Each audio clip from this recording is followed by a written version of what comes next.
அன்பான உள்ளங்களுக்கு வணக்கங்க. ஐயனார் தோணை செம்ம வேறு லெவலில் போயிட்டுருக்குன்னு தான் சொல்லணும். பயங்கரமாக திட்டி போடுறாங்க வானதியும்.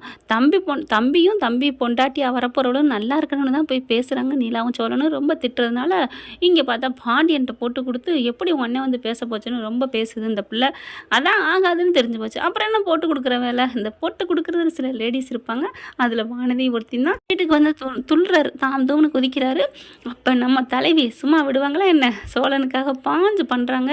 ஏன் அடிக்கிறீங்க? நிறுத்திக்கங்க, அவர் ஒன்றும் பேசலை, நான் தான் பேசினேன் அப்படின்னு சொல்லிடுறாங்க. அங்கே நடந்ததை பூரா சொல்கிறாங்க. எவ்வளோ இதாக பேசுகிறா தெரியுமா? அது பொண்ணாங்க. அது நான் கூட நினச்சேன் சின்ன பிள்ளையா இருக்கா, முன்ன பின்ன அப்படி தான் இருக்கும், போக போக சரியாயிடணும். ஆனால் அது மண்டை முழுக்க ஒரு நல்ல ஒரு இதே இல்லை. சும்மா தாந்தோண்டித்தனமாக இருக்கிற ஒரு பொறுப்பு அது இது எதுவுமே இல்லை. ஆனால் பாண்டி இந்த வீட்டில் 4 பேர்த்தில் கரெக்டான ஒரு பொறுப்பான மனுஷன். சேரனே நல்ல மனுஷன் தான், நல்ல குணம் தான். ஆனால் அவர் இன்னசென்ட்டாக இருக்கார். என்ன பண்ணுறதுன்னு தெரியாமல் ஏமாற சக்தியில் இருக்கார்.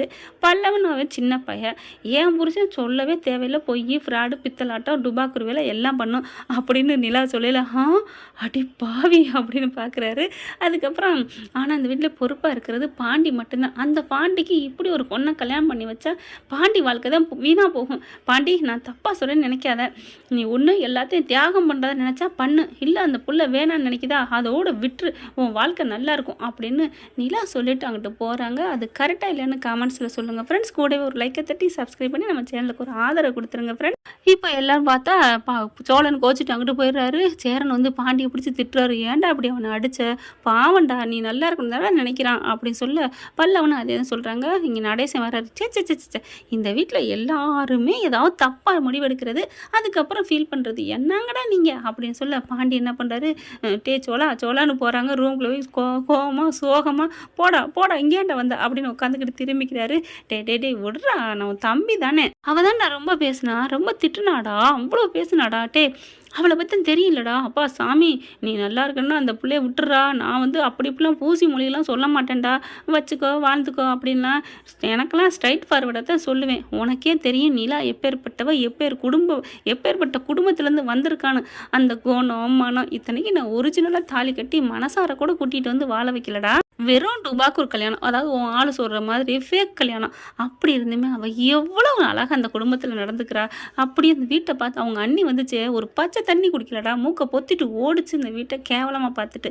ஆனால் இந்த பொண்ணு எவ்வளோ அட்ஜஸ்ட் பண்ணி எப்படி இந்த வீட்டில் பிறந்து வளர்ந்த பொண்ணு கூட இந்த வீட்டில் இருக்க மாட்டாது, அப்படி தங்கமான குணத்தோடு வாழ்ந்துட்டுருக்காடா. ஆனால் அவளுக்கும் வானதியும் கம்பேர் பண்ணிப்பாரு. ஆனால் நில அளவுக்கு இல்லாட்டி ஒரு 10% அது இருக்குமா சொல்லு? நீ நெத்தம் சண்டை போடுவ. சண்டை போடுறது கூட விடியா, புருஷன் பொண்டாட்டினா சண்டை இருக்கத்தான் செய்யும். ஆனால் நீ ஃபர்ஸ்ட் நைட்டில் கூட என்ன ஆகும் தெரியுமா? நீ அவள் படுத்திருப்பா, அவள் யதார்த்தமாக நீங்கள் திரும்பி கொசு கடிக்குதுன்னு நீ முதுகு காமிச்சு சொரிஞ்சேன்னு வைவேன். என்ன ஆள் சொல்லு என்ன சொல்லுவா சொல்லு அப்படிங்கல பார்க்குறாரு பாண்டி. என்னடா பார்க்குற? இல்லை அதை நீயே சொல்லு அப்படிங்கல. அது தெரியுது உன் வாயில சொல்ல வெக்கப்படுற, அதானே? வெக்கலாம் இல்லை, சரி அருவருப்பா, அதாவது உனக்கே ஒரு இதாக தெரியுது அதானே? ஆமாடா அப்படிங்கிறாரு. அதுதான் நீ சொல்கிறதான் நானும் சொல்ல வரேன். என்னடா என்னைய பார்க்காம அங்கிட்டு திரும்பிட்டேன், உனக்கு அங்கிட்டு திரும்புறதா முக்கியமா? அப்போ நான் முக்கியம் இல்லையா? அப்புறம் அதுக்கிட்ட என்ன கல்யாணம் பண்ண அப்படின்னு அவள் சொல்லுவா. நீ கொசு தாண்டி அடித்தேன், நீ போய் சொல்லாத. உனக்கு கொசு முக்கியமாக போச்சு, இந்த வானதி முக்கியம் இல்லை அப்படித்தானே? அப்படின்னு ஒரு கொசுவை அடிக்கிறதுக்காக நீ திரும்பினா கூட நீ என்ன கவனிக்கல, என்ன பார்க்கல, என் வானதி முக்கியம் இல்லை அப்படின்னு கொசு மாதிரி கொசு மேட்டரில் கூட தூக்கிக்கிட்டு கொடி பிடிச்சிக்கிட்டு நிற்பா. அதனால் சொல்கிறேன் தம்பி, எனக்கு மூச்சு வாங்குதுடா சாமி. வானதி வேணாண்டா, அவளே வேணான்ட்டு போயிருக்காடா. நல்லதுடா சாமி. எங்கே நீ வேணான்னு சொன்னால் கூட லவ் பண்ணுற வரைக்கும் பண்ணினேன், அங்கே இங்கே தூக்கிட்டு கொஞ்ச நேரம் தோணேன், என்னென்னமோ சுற்றி பார்த்தேன், ஊர்லாம் எல்லாம் பண்ணினேன், கடைசியாக கழட்டி விட்டுட்டேன் அப்படின்னு கெட்ட பேர் பெண்கள்கிட்டருந்து வராமல் அவளே வேணான்ட்டு போகிறா. நல்லதுடா சாமின்னு தெரிஞ்சுட்டு திரும்பி பார்க்காம வா. அதுக்கு மேலே உன் விருப்பம் பாண்டி, நான் ஒன்றும் சொல்லலை அப்படின்னு சோழன் சொல்லிடுறாரு. சோழன் சொல்கிற எல்லாத்தையுமே வெளியே நின்றுட்டு கேட்டுக்கிட்டு இருக்காங்க நிலா. அதாவது நிலா பாத்தி, அவள் கால் தூசி வருவாளா, ஒரு 10% வருவாளாடா. அவள் எப்பேற்பட்டவ, அவள் எப்பேர் வாழ்ந்தவ, தங்கத்தட்டில் வாழ்ந்தவடா. அந்த குணம் கொஞ்சமாவது இருக்கா? அழட்டிக்கிறது என்ன ஒரு குணம்டா. அந்த மாதிரி ஒரு பொண்ணெல்லாம் அப்படி காலை கழுவி குடிக்கலாம், அந்தளவுக்கு அவளுக்காக உயிரே கொடுக்கலாம்டா. அதனால தான்டா அவளை என்னால் விட்டு கொடுக்க மனசு வரல. ஆனால் அவளை பார்த்தது என்னமோ யாரோ ஒரு பொண்ணுன்னு பார்த்தா அந்த செகண்டில் என் உசுர மனசை எல்லாத்தையும் கொடுத்தேன் தான். கடைசியாக தான் தெரிஞ்சு அந்த பிள்ளை கல்யாணத்துக்காக தான் நான் வண்டி ஓட்ட போனேன்னு. அப்போவே மனசை மாற்றிட்டேன்டா. ஆனால் ஆண்டவனாக பார்த்தா உன் ஆசையை நிறைவேற்றிக்கடா அப்படின்னு லட்டை தூக்கி என் கையில் கொடுத்த மாதிரி கல்யாண காட்சியை கொடுத்தாங்க. அமைஞ்சிச்சு சந்தர்ப்பமும் தாலியை கட்டிட்டேன். மற்றபடி அந்த வேணுக்குன்னு வெறுப்பேற்றணும், அந்த பிள்ளை பிடிக்காமலாம் நான் தாலி கட்டலைடா. நிலானா எனக்கு உயிரடா. அவன் மட்டும் எனக்கு கிடைச்சா இந்த உலகமே என் காலடியில் கிடக்கிற மாதிரி. அந்த மாதிரி நிலா மாதிரி பொண்ணு கிடைச்சா என்ன வேணாலும் செய்யலாம்டா அப்படி இப்படின்னு பேசுகிறதெல்லாம் அப்படியே நிலா நினைக்கிறாங்க. அப்படியே அவங்க ரூமுக்கு போயிடுறாங்க. போயிட்டு கட்டில் உட்காந்துட்டு அப்படியே கழுத்தில் இருக்கிற ஒரு செயினை பிடிச்சி சுற்றிக்கிட்டே இருக்கிறாங்க. நிலாவை அப்படியே கட்டி பிடிச்சது ஒரு வாட்டி இவங்களே போய் கட்டி பிடிப்பாங்க இல்லையா சோழனை. அந்த சீனு அம்மா வீட்டுக்கு மறு வீட்டில் போயிட்டு படுத்திருப்பாங்க பாருங்கள். அங்கே நடந்துக்கிட்டது, அப்புறம் கடத்தி வச்சு அவங்க அப்பா அடித்தது, வீட்டுக்கு வந்தது, இங்கேயும் ஒவ்வொரு சமயம் பேசுனது, அந்த லேப்டாப்பை கொண்டாந்து கொடுத்தாரு பாருங்க. அவன் யாருங்க?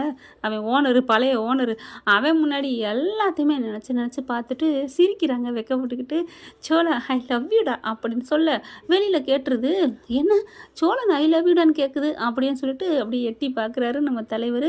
பார்த்தா இவங்க என்ன பண்ணுறாங்க, அப்படியே ஐ லவ் யூடா அப்படின்னு சொல்லிட்டு வானத்தை அதாவது மேலே பார்த்துட்டே பேசுகிறாங்க.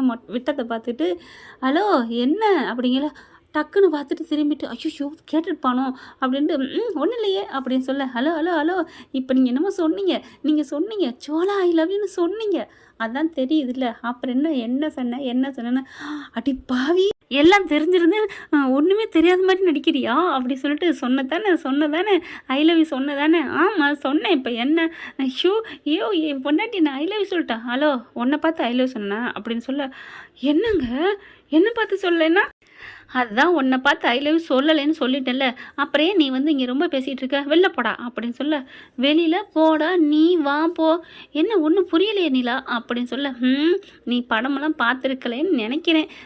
நீலாம் என்ன லவ் பண்ணுறேன்னு சொல்கிறது வேஸ்ட்டு அப்படி சொல்ல ஏன் நிலா ஏன் இப்படி சொல்கிறீங்க, யார்கிட்ட வேணாலும் கேட்டுப்பாரு அப்போ புரியும், நீ போடா அப்படின்னு சொல்லிட்டு தள்ளி விட்டுட்டு போயிடுறாங்க. என்ன இவ சொல்கிறா அப்படின்னு வெளியில் வராரு.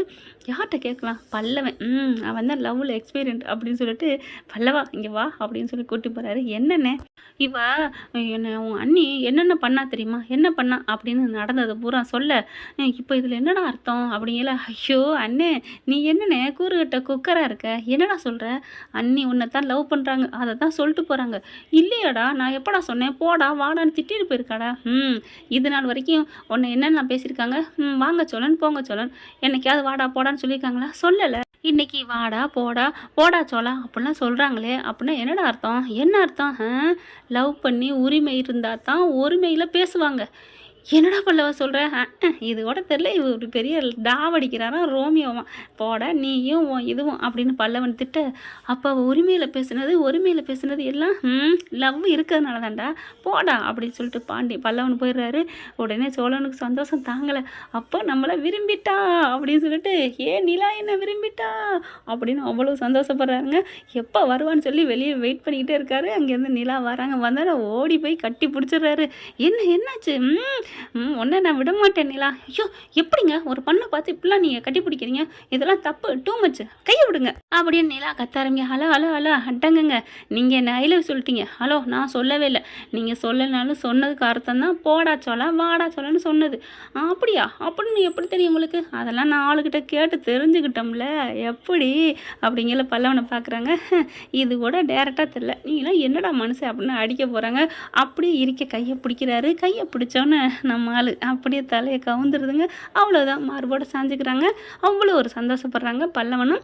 ஓகே ஃப்ரெண்ட் பார்க்கலாம், இப்படி போனால் நல்லா தானே இருக்கும். இந்த பதிவு உங்களுக்கு பிடிச்சிருந்துச்சுன்னா உங்கள் பொண்ணான கையில் ஒரு லைக்கை போட்டு சப்ஸ்கிரைப் பண்ணிடுங்க. Thank you friends. இந்த வீடியோ உங்களுக்கு பிடிச்சிருந்தா தயவு செய்து லைக் பண்ணுங்க. இன்னும் அப்டேட்ஸ்க்காக சேனலை சப்ஸ்கிரைப் பண்ண மறக்காதீங்க. நம்ம கிட்ட இருக்க எல்லா சேனல்ஸோட லேட்டஸ்ட் வீடியோ அப்டேட்ஸ்க்காக மேல ரைட் சைடுல காட்டுற லிங்கை கிளிக் பண்ணி வாட்ஸ்அப் குரூப்ல ஜாயின் பண்ணுங்க. உங்களிடம் விடைபெறுவது நான் உங்கள் மெஹர்.